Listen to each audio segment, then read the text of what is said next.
Hi, this is Masood Ahmed Lashkar, Faculty of Pharmaceutical Science, Assam Downtown University. So, I'm going to share you the practical that is based in pharmacology and toxicology. So, the title here is Determination of Anticonvulsant Activity. This is our aim. So, we will be performing this experiment in by using that XFORM software. That XFORM software in online mode. So here is this anticonvulsant activity study. So in virtual lab we will be using this electroconvulsometer for starting this in anticonvulsant activity. So here to click, so this is the equipment, that is electroconvulsometer. So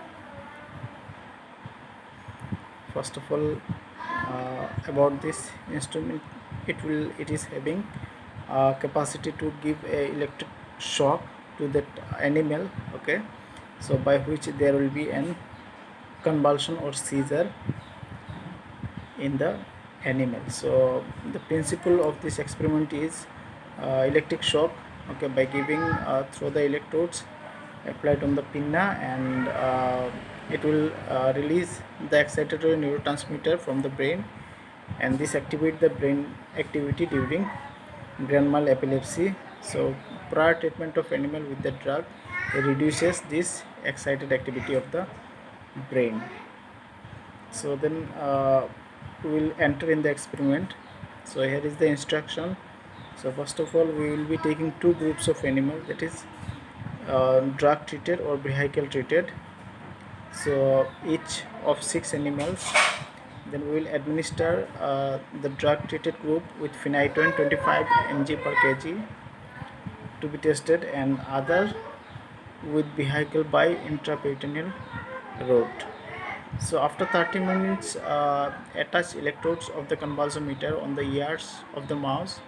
Then we will be giving them a shock of 30 microampere intensity for 0.2 second duration, and then we will measure the tonic stupor, that is numbness, or that movement, or that rigidity of that animal, okay. So then we will take the average reading in the observation table. So first of all, we will administer here.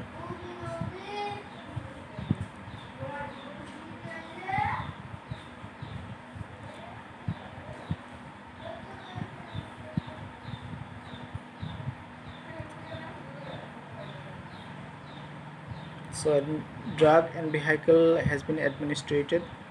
Next we will be selecting one vehicle treated.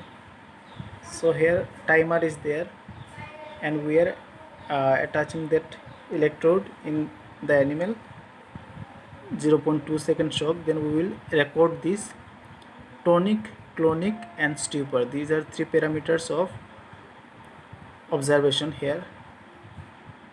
So with the help of this timer, we have to write it either 1, or maybe here it is 2, or maybe here it is 15, like this. This is how we have to give this score, and we have to put here the recovery or death. So if it is recovered, then recovery. So like that we have to make this table for vehicle treated 6 animal, this observation along with their recovery or death, with the same like phenytoin treated group also, the 6 animals with their uh, tonic, clonic and stupor, that is numbness, rigidity, all these things we have to record here. And then finally we have to conclude if that in drug treated, that is phenytoin treated animal, the rate of epilepsy or the tonic, clonic or stupor will be comparatively less with the vehicle treated group. So this conclusion can be like this: the treatment of mice with 25 mg per kg phenytoin decreases the duration of clonic convulsion and also reduces the duration of stupor. So the efficacy of phenytoin in the maximal electroshock induced convulsion is shown. So this is how we can conclude the experiment. Thank you.